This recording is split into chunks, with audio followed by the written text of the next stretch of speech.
Well, hello everyone. I just wanted to do a rather quick review on this wonderful guitar I just picked up a few days ago.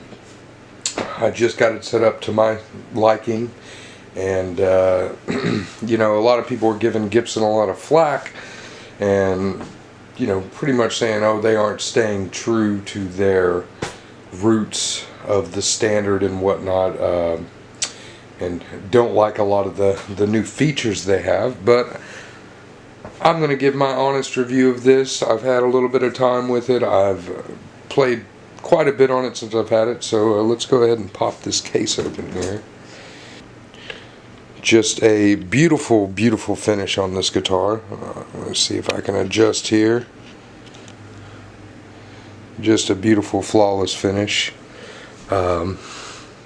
As I said, it is the classic.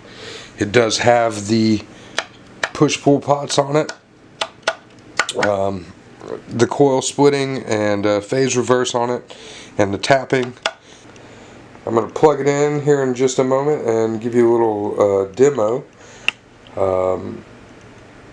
I tried flat wound strings on it when I first got it because I really like flat wound strings on the Joe Pass Epiphone that I have, but it just did not quite sound right at all. So I swapped back over to some heavy top light bottoms and just set the intonation.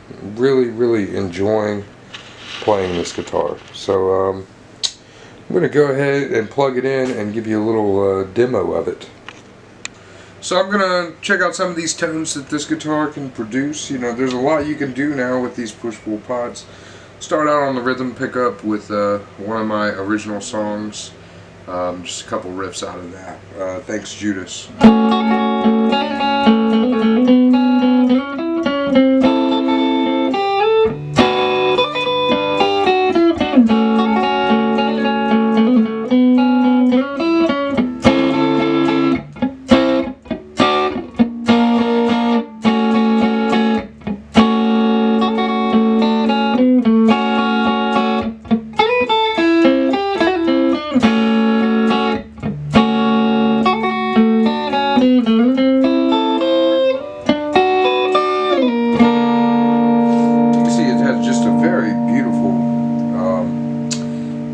Deeper, warmer tone, as Gibsons always generally do.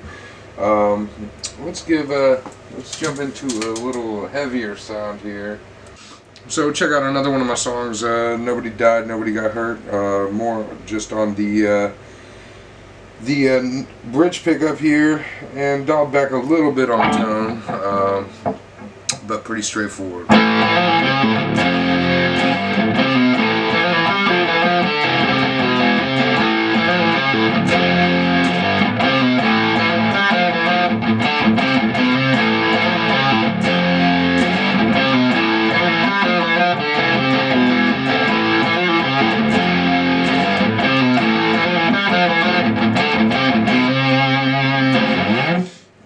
You know, again, pretty typical Gibson sound. Let's try it with the coil splitting here.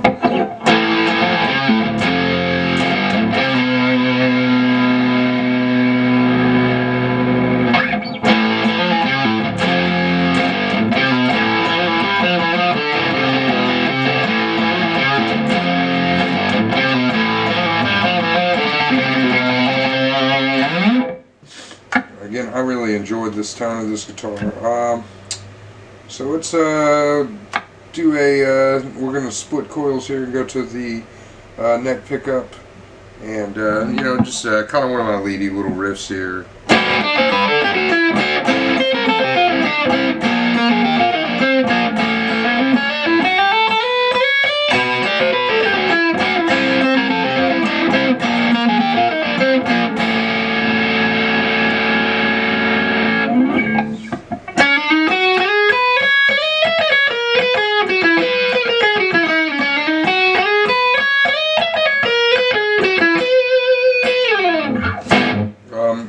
Really happy with this guitar. You know, I've something I've wanted for a long time, and I like the older models, but I kind of went and checked them out and really picked up this guitar and played it, and I've played other Gibsons, but I really like what they're doing now. I really enjoy the push-pull pots. I haven't had an extreme amount of time to explore and play with it, but overall, you know, quality-wise, fantastic quality. I've gone all the way through it, and everything's wonderful, except this thing did not come set up at all, and I know that's pretty typical for Gibson.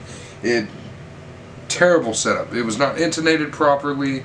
The action was incredibly high, and not only that, the action was uneven across the neck. It just, I even had to get into the trusser. I had to go through pretty much a full entire setup on this thing.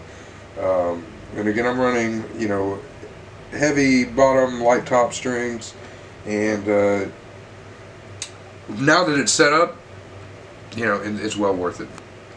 If you were somebody that didn't really know how to set up a guitar, and I'm not really great at it myself, but you know, I knew I could do it if I sat down with it, let's just put it that way. But for somebody that doesn't know anything about setting up a guitar, and then picking up this instrument and feeling it and hearing the way it played, I would have not bought it if I didn't, you know, anticipate on setting it up myself.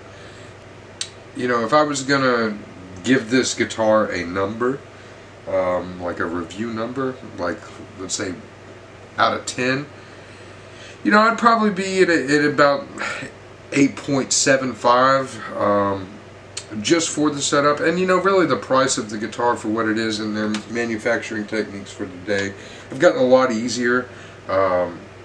It's not as hard to put together one of these guitars as it may have used to have been, and there is a lot more competition on the market because you can buy a pretty nice guitar for a lot less money than a Gibson. Lastly, I'll say about the Gibson, yes, I would recommend it.